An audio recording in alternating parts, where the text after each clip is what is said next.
എല്ലാവർക്കും നമസ്കാരം. ഇന്ന് നമ്മൾ ദേശഗുരുതിയെക്കുറിച്ചാണ് കാണാൻ പോകുന്നത്.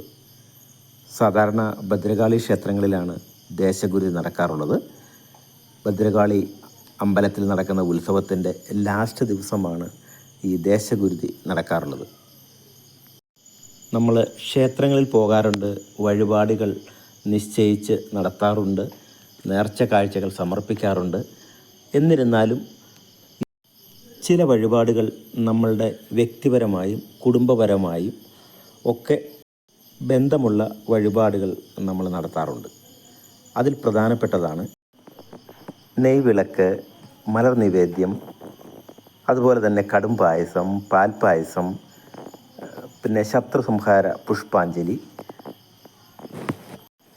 ശത്രുസംഹാര ഗുരുതി, അതുപോലെ തന്നെ ഗുരുതിയോട് കൂടിയ പുഷ്പാഞ്ജലി, പിന്നെ ഗുരുതി. ഇതിനെല്ലാം ഉപരിയായിട്ട് നടത്തുന്ന ഒരു വഴിപാടാണ് ദേശഗുരുതി. ദേശഗുരുതിയെക്കുറിച്ച് സംസാരിക്കുമ്പോൾ അല്ലെങ്കിൽ നമ്മൾ മനസ്സിലാക്കുമ്പോൾ ഒരുപാട് കാര്യങ്ങൾ നമ്മൾക്കിതിനകത്ത് അടങ്ങിയിട്ടുണ്ട് എന്നുള്ള കാര്യമാണ് ഇനി നമ്മൾ പറയാൻ പോകുന്നത്. ഗുരുതി എന്ന് കേൾക്കുമ്പോൾ തന്നെ ആ വാക്കിനൊരർത്ഥമുണ്ട്. എന്തോ ഒരു സംഭവം നമ്മൾ ദേവിക്കായി സമർപ്പിച്ചു, അല്ലെങ്കിൽ ആ ദേവതയ്ക്ക് വേണ്ടി, പ്രീതിക്ക് വേണ്ടി നമ്മൾ കൊടുത്തു എന്നുള്ളതാണ് ഗുരുതി എന്ന വാക്കുകൊണ്ട് ഇവിടെ നമ്മൾ മനസ്സിലാക്കേണ്ട കാര്യം.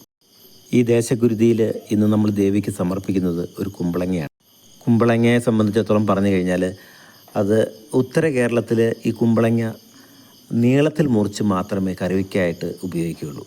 എന്നാൽ അത് വട്ടം മുറിച്ച് കഴിഞ്ഞാൽ അതിൻ്റെ സ്വഭാവം മാറി ഒരു മാംസേതര വസ്തുവായി പരിഗണിക്കപ്പെടുന്നു എന്നുള്ളതാണ് വിശ്വാസം.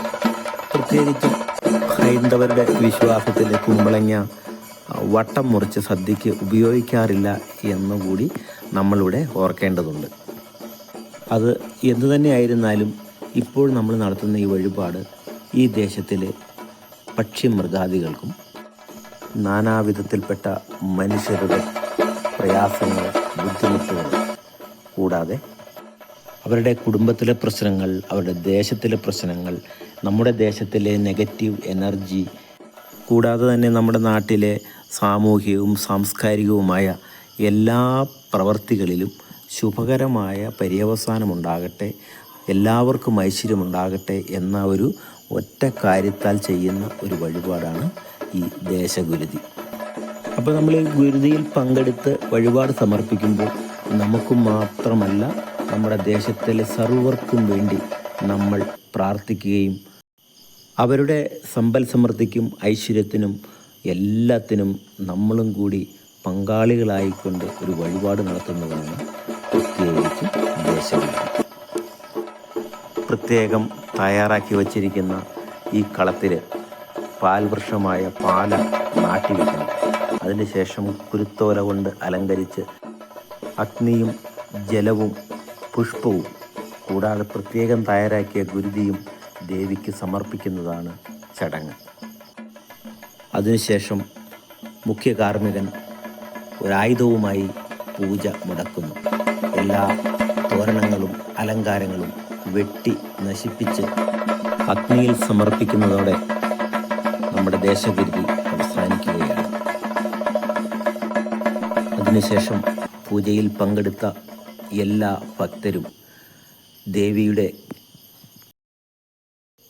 അനുഗ്രഹം വാങ്ങി തൃപ്തിയോടെ ഈ ബലിയുടെ യത്നോപബീജം കൈപ്പറ്റുന്നു. അതോടെ പുറംതിരിഞ്ഞ് നോക്കാതെ ഈ ദേവീ സന്നിധിയിൽ നിന്ന് പുറത്തേക്ക് പോകണം എന്നാണ് ആചാരം.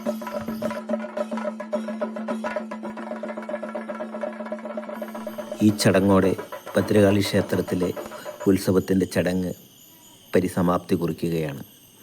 ഇനിയും അടുത്ത വർഷം വീണ്ടും ഇതുപോലുള്ള ചടങ്ങിന് സാക്ഷ്യം വഹിക്കുവാൻ ഭാഗ്യം ലഭിക്കണേ എന്ന പ്രാർത്ഥനയോടെ ഭദ്രകാളിയുടെ നാമത്തിൽ നമുക്ക് വീണ്ടും കണ്ടുമുട്ടാം. അപ്പോൾ വീഡിയോ ഇഷ്ടപ്പെട്ടെങ്കിൽ ലൈക്ക് ചെയ്യണം, ഷെയർ ചെയ്യണം, നിങ്ങളുടെ കമൻറ്റുകൾ രേഖപ്പെടുത്തണം.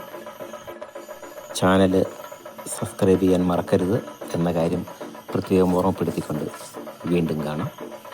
നമസ്കാരം.